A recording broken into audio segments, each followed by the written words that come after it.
Excellencies, distinguished delegates, and colleagues, good morning. On behalf of UNESCO, allow me first to thank the co-chairs of the Social Forum, Her Excellency Ms. Anita Pipan, Permanent Representative of Slovenia to the UN and other international organizations in Geneva, and His Excellency Mr. Carlos Sorretta, Permanent Representative of the Philippines to the UN and other international organizations in Geneva, as well as the Office of the High Commissioner for Human Rights for convening this critical forum. As our world stands at a crossroads of uncertainty, the call for social justice, solidarity, and strengthened multilateralism has never been so urgent. Education lies at the heart of all human rights. It is not only a right in itself, it is the great enabler, unlocking access to cultural life, decent work, health, dignity, civic participation, academic freedom, and freedom of expression. And the list goes on. As our forthcoming global report of the right to education highlights, where education thrives, so do societies. However, today, all the data shows that we are far from achieving SDG 4 on inclusive, quality education and lifelong learning opportunities for all. Our data shows that 272 million children and youth remain out of school. Attacks on educational facilities have risen by 44% between 2023 and 2024. And 70% of children in low and middle-income countries cannot read a simple text by the age of 10. Moreover, fewer than 5% of adults participate in lifelong learning. Compounding these challenges are chronic financing gaps.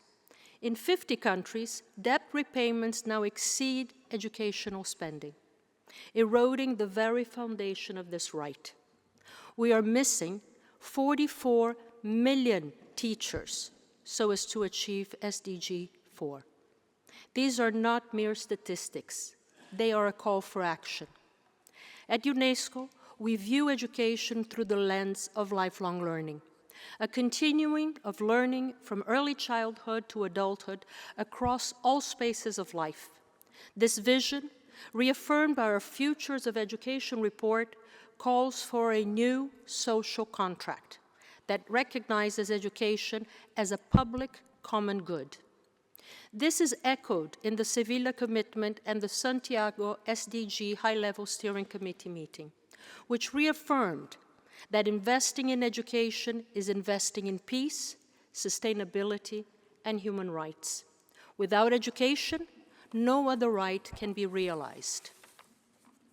Through our Evolving Right to Education initiative, we are reimagining this right for a rapidly changing world, one shaped by shifting demographies, AI, digitalization, greening, and increasing intervention of non-state actors, among other things.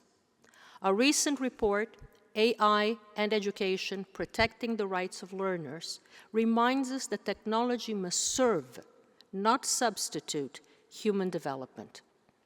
It is time to strengthen, not weaken, multilateralism.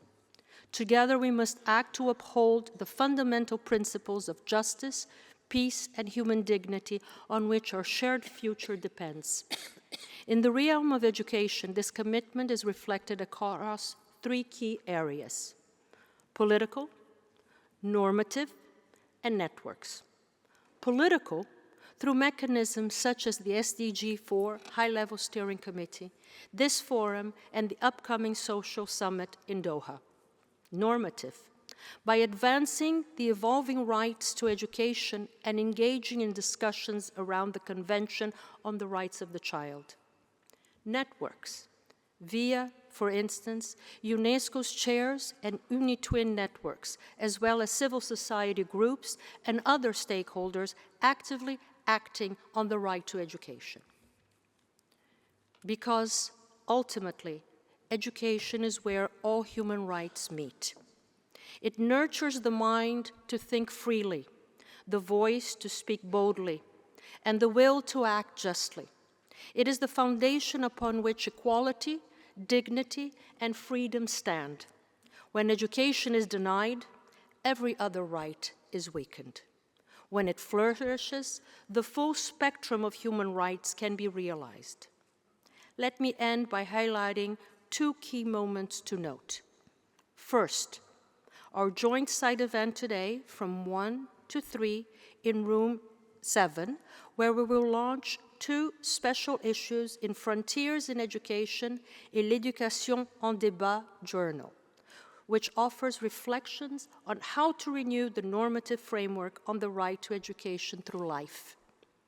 Second, our international symposium on the future of the right to education, to be held on 9th of December at UNESCO headquarters in Paris, to further advance our vision of an evolving right to education throughout life, mobilizing immediate action, chart paths beyond 2030, and reaffirm education as the guiding light of human progress.